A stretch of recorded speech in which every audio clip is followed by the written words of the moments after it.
আসসালামু আলাইকুম।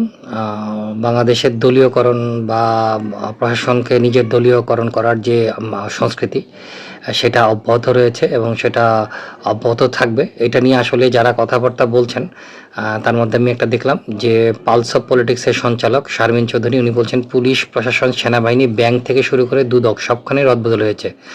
দলীয়করণের বিরোধিতা করা বিএনপির সর্বত্র দলীয় নিয়োগ কি স্ববিরোধিতা নয়? আসলে বিএনপি অনেক দিন পর ক্ষমতায় এসেছে।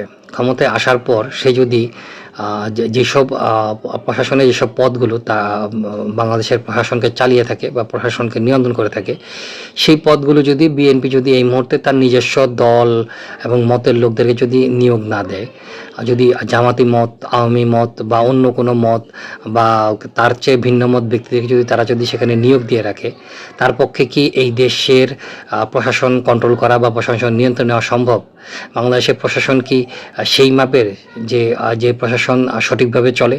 বাংলাদেশের প্রশাসনের প্রত্যেকটা ব্যক্তি নিজে থেকে কর্তৃত্বপরায়ণ এবং নিজেরা কর্তৃত্ব প্রয়োগ করতে পছন্দ করে। আর সেক্ষেত্রে যদি সরকার থাকে একদল আর যদি প্রশাসনের লোকজন থাকে যদি অন্য দল, সেই সরকারের পক্ষে কি সরকার পরিচালনা করা সম্ভব? এখন যারা এইসব কথাবার্তা বলছে, গত 17 বছরে একটা প্রশাসন তৈরি হয়েছে, যে প্রশাসনটা বিএনপি কেন্দ্রিক প্রশাসন না, অর্থাৎ বর্তমান সরকারে যারা আছে তাদের কেন্দ্রিক প্রশাসন না। জিনিসটা যতই মানে অন্যায় হোক বা যতই এটা আসলে দৃষ্টিকটু হোক না কেন, প্রশাসনের নিজস্ব লোক বসে এই মুহূর্তে যদি প্রশাসন নিয়ন্ত্রণ নেওয়া না যায়, দেশ চালানো, কারণ 5 বছর অনেক সময়, এই 5 বছর দেশ চালানো কি সম্ভব?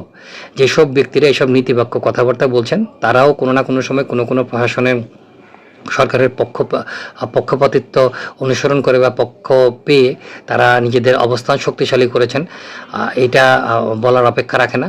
এবং বিএনপি যে কাজটা করছে, সেই বিএনপির এই কাজটা যদি অন্যায়ও ধরা হয়, এই কাজটা যদি নৈতিকতা বিবর্জিত হয়, তাও আমি এটাকে সমর্থন করি। কারণ এই মুহূর্তে বাংলাদেশকে নিয়ন্ত্রণে গত 1.5 বছর, এর আগে হাসিনা 17-15 বছর যে সরকার চালিয়েছেন, সেই সরকারে হাসিনার কর্তৃত্ব ছিল। হাসিনা চাইলেই দেশের প্রশাসনকে উনি ওনার কথা মতো চালাতে পেরেছেন।